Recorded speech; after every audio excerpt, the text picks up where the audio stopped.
नमस्कार किसान भाइयों, स्वागत है आपका। आज का वीडियो हमारी खेती के इतिहास का सबसे महत्वपूर्ण वीडियो होने वाला है। अक्सर हम अपने खेतों में खाद डालते हैं, मेहनत करते हैं, लेकिन फिर भी हमारी फसल वैसी नहीं होती जैसी हम चाहते हैं। कभी पत्ते पीले पड़ जाते हैं, कभी फल गिर जाते हैं, तो कभी दाना छोटा रह जाता है। हम सोचते हैं कि कोई बीमारी आ गई है और हम महंगी दवाइयां छिड़कने लगते हैं। लेकिन दोस्तों, 90% मामलों में यह बीमारी नहीं बल्कि फसल की भूख होती है। जी हाँ, भूखमरी। जैसे हमारे शरीर को स्वस्थ रहने के लिए भोजन में प्रोटीन, विटामिन और मिनरल्स की जरूरत होती है, ठीक वैसे ही हमारी फसलों को अपना जीवन चक्र पूरा करने के लिए 17 प्रकार के पोषक तत्वों की आवश्यकता होती है। अगर इन 17 तत्वों में से एक भी तत्व कम हो जाए तो आप चाहे कितना भी यूरिया या डीएपी डाल लें, आपकी पैदावार पूरी नहीं मिल सकती। विज्ञान में इसे लॉ ऑफ मिनिमम कहा जाता है। आज के इस विस्तृत वीडियो में हम इन सभी 17 पोषक तत्वों का एक एक करके पोस्टमार्टम करेंगे। हम जानेंगे कि मुख्य पोषक तत्व क्या हैं, द्वितीयक क्या हैं और सबसे जरूरी माइक्रो न्यूट्रिएंट्स यानी सूक्ष्म पोषक तत्व क्या हैं। हम यह भी जानेंगे कि इनकी कमी को आप खेत में खड़े खड़े पत्तों को देखकर कैसे पहचान सकते हैं और इसका सस्ता और सही इलाज क्या है। तो चलिए खेती के इस विज्ञान को बिल्कुल सरल भाषा में समझते हैं। सबसे पहले बात करते हैं कि ये 17 पोषक तत्व आखिर हैं कौन से। वैज्ञानिकों ने पौधों की जरूरत के हिसाब से इन्हें 4 श्रेणियों में बांटा है। पहली श्रेणी है आधारभूत पोषक तत्व। ये हैं कार्बन, हाइड्रोजन और ऑक्सीजन। मजे की बात यह है कि ये 3 तत्व पौधे हवा और पानी से खुद ले लेते हैं। पौधे का लगभग 90% शरीर इन्हीं 3 तत्वों से बना होता है। इसके लिए हमें बाजार से कोई खाद खरीदने की जरूरत नहीं पड़ती। दूसरी श्रेणी है मुख्य पोषक तत्व, जिन्हें हम अंग्रेजी में मैक्रोन्यूट्रिएंट्स कहते हैं। इसमें आते हैं नाइट्रोजन, फास्फोरस और पोटाश। इनकी जरूरत पौधों को ज्यादा मात्रा में होती है, इसलिए हम इन्हें बोरों में भरकर खेतों में डालते हैं। तीसरी श्रेणी है द्वितीयक पोषक तत्व। इसमें आते हैं कैल्शियम, मैग्नीशियम और सल्फर। इनकी जरूरत मुख्य तत्वों से थोड़ी कम लेकिन सूक्ष्म तत्वों से ज्यादा होती है। और चौथी सबसे महत्वपूर्ण श्रेणी है सूक्ष्म पोषक तत्व यानी माइक्रो न्यूट्रिएंट्स। इसमें 8 तत्व शामिल हैं: जिंक, लोहा, तांबा, मैंगनीज, बोरॉन, मोलिब्डेनम, क्लोरीन और निकल। इनकी जरूरत फसल को बहुत कम मात्रा में यानी ग्राम में होती है, लेकिन अगर ये 1 ग्राम भी कम हो जाए तो क्विंटल में पैदावार घट जाती है। आइए अब एक एक करके इन सभी तत्वों को गहराई से समझते हैं। शुरुआत करते हैं मुख्य पोषक तत्वों से यानी एनपीके से। पहला तत्व है नाइट्रोजन। नाइट्रोजन पौधे के विकास का इंजन है। यह पौधे को गहरा हरा रंग देता है और उसकी वानस्पतिक वृद्धि करता है, यानी तना और पत्तियां बढ़ाने का काम नाइट्रोजन का है। जब पौधे में नाइट्रोजन की कमी होती है तो पौधा बौना रह जाता है। इसकी सबसे बड़ी पहचान यह है कि पौधे की पुरानी पत्तियां यानी जो नीचे की तरफ हैं, वो पीली पड़ने लगती हैं। ऐसा इसलिए होता है क्योंकि पौधा अपनी जान बचाने के लिए पुरानी पत्तियों से नाइट्रोजन खींचकर नई पत्तियों को दे देता है। दूसरा मुख्य तत्व है फास्फोरस। फास्फोरस को आप पौधे की ऊर्जा कह सकते हैं। यह जड़ों का विकास करता है। अगर जड़ें मजबूत नहीं होंगी तो पौधा मिट्टी से भोजन कैसे उठाएगा। फास्फोरस की कमी होने पर जड़ें विकसित नहीं होती और पौधे का रंग गहरा नीला या बैंगनी हो जाता है। अक्सर आप मक्का या टमाटर में देखते होंगे कि पत्तियां किनारों से बैंगनी रंग की हो रही हैं। यह फास्फोरस की कमी का साफ संकेत है। तीसरा मुख्य तत्व है पोटाश। पोटाश पौधे का डॉक्टर है। यह पौधे में रोगों से लड़ने की ताकत पैदा करता है। यह तने को मजबूत बनाता है ताकि फसल गिरे नहीं। साथ ही फलों में चमक, वजन और स्वाद पोटाश की वजह से ही आता है। पोटाश की कमी की पहचान बहुत आसान है। इसमें पत्तियों के किनारे ऐसे जल जाते हैं जैसे किसी ने माचिस से जला दिए हों।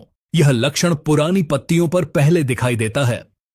अब हम बढ़ते हैं द्वितीयक पोषक तत्वों की ओर, जिन्हें अक्सर किसान भाई नजरअंदाज कर देते हैं, लेकिन ये बहुत जरूरी हैं।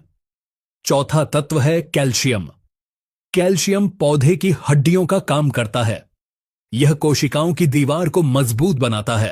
अगर कैल्शियम की कमी हो जाए तो नई पत्तियां जो बिल्कुल ऊपर निकल रही हैं वो मुड़ जाती हैं या हुक की तरह हो जाती हैं। फलों का आकार बिगड़ जाता है और फूल झड़ने लगते हैं। टमाटर में नीचे से फल का सड़ना कैल्शियम की कमी का सबसे बड़ा उदाहरण है। पांचवां तत्व है मैग्नीशियम। मैग्नीशियम पौधे की रसोई का मुख्य हिस्सा है। पत्तों का हरा रंग क्लोरोफिल के कारण होता है और क्लोरोफिल के केंद्र में मैग्नीशियम होता है। अगर मैग्नीशियम नहीं होगा तो पत्ता भोजन नहीं बना पाएगा। इसकी कमी की पहचान यह है कि पुरानी पत्तियों की नसें तो हरी रहती हैं, लेकिन नसों के बीच का हिस्सा पीला पड़ जाता है। छठा तत्व है सल्फर। सल्फर तिलहनी फसलों के लिए वरदान है। यह सरसों, सोयाबीन और मूंगफली जैसी फसलों में तेल की मात्रा बढ़ाता है। साथ ही प्याज और लहसुन में जो तीखापन होता है वह सल्फर की वजह से ही होता है। सल्फर की कमी के लक्षण नाइट्रोजन से मिलते जुलते हैं, यानी पत्तियां पीली पड़ती हैं। लेकिन फर्क यह है कि नाइट्रोजन में पुरानी पत्तियां पीली होती हैं, जबकि सल्फर की कमी में नई पत्तियां यानी ऊपर की पत्तियां पीली पड़ने लगती हैं। अब आते हैं इस वीडियो के सबसे महत्वपूर्ण हिस्से पर, जो है सूक्ष्म पोषक तत्व यानी माइक्रो न्यूट्रिएंट्स। आज की आधुनिक खेती में इनकी कमी सबसे ज्यादा देखी जा रही है। आइए इन 8 तत्वों को विस्तार से जानते हैं। सातवां तत्व है जिंक। भारतीय मिट्टी में जिंक की कमी सबसे ज्यादा पाई जाती है। जिंक पौधे में हार्मोन बनाने का काम करता है, जिससे पौधे की लंबाई बढ़ती है। जिंक की कमी से पत्तियां छोटी रह जाती हैं और गुच्छे जैसी दिखने लगती हैं। धान की फसल में लगने वाला खैरा रोग जिंक की कमी से ही होता है। मक्का में अगर आप देखें कि नई पत्तियों के आधार पर सफेद पट्टियां बन रही हैं, तो समझ लीजिए कि खेत में जिंक की भारी कमी है। आठवां तत्व है लोहा यानी आयरन। आयरन क्लोरोफिल बनाने में मदद करता है। इसकी कमी उन जमीनों में ज्यादा होती है जहां चूना ज्यादा हो। आयरन की कमी का लक्षण हमेशा नई पत्तियों पर दिखता है। नई पत्तियां पूरी तरह से पीली या सफेद हो जाती हैं, लेकिन उनकी नसें हरी रहती हैं। मूंगफली, गन्ना और धान की नर्सरी में यह समस्या अक्सर देखने को मिलती है। नौवां तत्व है बोरॉन। इसे आप फलों का रक्षक कह सकते हैं। बोरॉन का मुख्य काम परागण की क्रिया को सफल बनाना है, यानी फूल से फल बनने के लिए बोरॉन अनिवार्य है। इसके साथ ही यह फलों को फटने से रोकता है। अगर आपके खेत में टमाटर, अनार या तरबूज के फल फट रहे हैं तो यह बोरॉन की कमी है। अगर फूल बहुत ज्यादा झड़ रहे हैं और दाना नहीं भर रहा तो भी यह बोरॉन की कमी का संकेत है। 10वां तत्व है मैग्नीज। मैग्नीज प्रकाश संश्लेषण और नाइट्रोजन को पचाने में मदद करता है। इसकी कमी होने पर पत्तियों पर छोटे छोटे भूरे या काले धब्बे दिखाई देने लगते हैं। गन्ने में फहाला रोग मैग्नीज की कमी से ही होता है। 11वां तत्व है कॉपर यानी तांबा।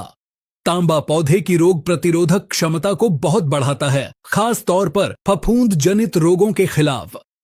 नींबू वर्गीय फसलों में इसकी कमी बहुत देखी जाती है। इसकी कमी से डाईबैक नाम की समस्या होती है, जिसमें पेड़ ऊपर से नीचे की तरफ सूखने लगता है और तने से गोंद निकलने लगता है। अनाज वाली फसलों में इसकी कमी से बालियों में दाने खाली रह जाते हैं। 12वां तत्व है मोलिब्डेनम। यह दलहनी फसलों के लिए बहुत जरूरी है। दाल वाली फसलों की जड़ों में जो गांठें होती हैं, जो हवा से नाइट्रोजन खींचती हैं, वे मोलिब्डेनम के बिना काम नहीं कर सकती। इसकी कमी से फूलगोभी में व्हिपटेल नामक बीमारी हो जाती है, जिसमें पत्तियां और खेती में लागत दिन ब दिन बढ़ती जा रही है। यूरिया, डीएपी महंगी होती जा रही है और सबसे बड़ी चिंता की बात, हमारी जमीन की ताकत कम होती जा रही है। थोड़ा रुककर भाइयों, जब जमीन ही कमजोर हो जाएगी तो फसल कैसे मजबूत होगी? इसी बड़ी समस्या का एक सच्चा और टिकाऊ समाधान है मल्टीप्लायर प्रोडक्ट। भाइयों ध्यान से सुनिए, ये कोई रासायनिक खाद नहीं है, ये एक ऑर्गेनिक मल्टीप्लायर है जो हमारी मिट्टी को जिंदा करता है। ये मिट्टी की ताकत बढ़ाता है, फसल की ग्रोथ तेज करता है और सबसे अच्छी बात, खेती का खर्च कम करता है। अब आप पूछोगे, राम जी भाई इसका यूज कैसे करना है? भाइयों बहुत ही आसान तरीका है। आप इसे बीज ट्रीटमेंट में भी लगा सकते हो, ड्रिप के जरिए भी दे सकते हो और स्प्रे में भी इस्तेमाल कर सकते हो। थोड़ी सी मात्रा, सही समय पर और रिजल्ट जबरदस्त। अब सवाल आता है, फायदा कितना मिलेगा? भाइयों, फसल हेल्दी होगी, उपज बढ़ेगी और सबसे बड़ी बात, आपकी जमीन जिंदा रहेगी। जब जमीन जिंदा रहेगी तो आने वाली पीढ़ी भी खेती कर पाएगी। भाइयों, अगर किसी भाई को मल्टीप्लायर प्रोडक्ट चाहिए या इसके बारे में और जानकारी लेनी हो तो आप मुझसे सीधे संपर्क कर सकते हैं। मैं खुद आपके साथ खड़ा हूं। मल्टीप्लायर प्रोडक्ट के लिए संपर्क करें रामजी भाई रबारी 9898780159। खेती में नया भरोसा मल्टीप्लायर के साथ।